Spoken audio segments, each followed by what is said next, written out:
The greatest game of follow the leader ever played.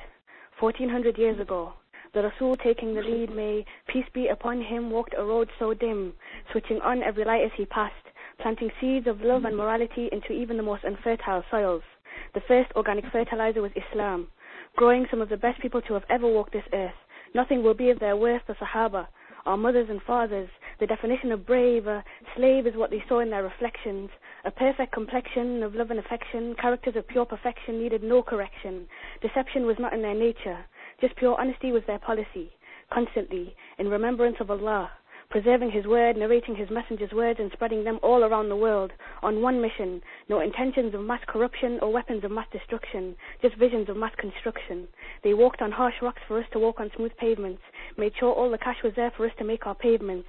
Brave men produced unity from division. They didn't have tools like the internet or the television, just pure intentions that made their visions a reality.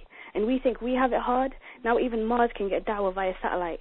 Their words stretched as far as their feet could hike along mountainous spikes. Feet with soles so thick we can only dream of owning shoes as persistent. Resistance, they suffered because of their message. But the message was engraved in their hearts, so how could they not spread it? Their principles were rejected, their holy book disrespected, even though the dots of their deen were naturally connected. The annex of our lives, like nerves, they carried vital information for our ummah to survive. Without them, our brains would not be alive. Our souls would have died, drowning in the sea we call the dunya.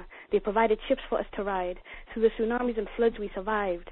We survived, yes we survived, so let us pass on our survival tips down our family tree, because Islam is evergreen, believing the unseen and being the best being you can possibly be, so take a leaf from their tree and inherit the characteristics of a true believer. A true believer, one that does not speak ill of the Sahaba, the companions of Rasulullah, but some find this difficult to conceive, speaking words hot like the fever, raising the temperature of their ignorance, increasing their susceptibility to the infections and deceptions of the dunya. But it's not terminal illness, nothing Islam can't fix. Like the light inside a refrigerator, look inside and you'll see it. But negative perceptions are like the mucus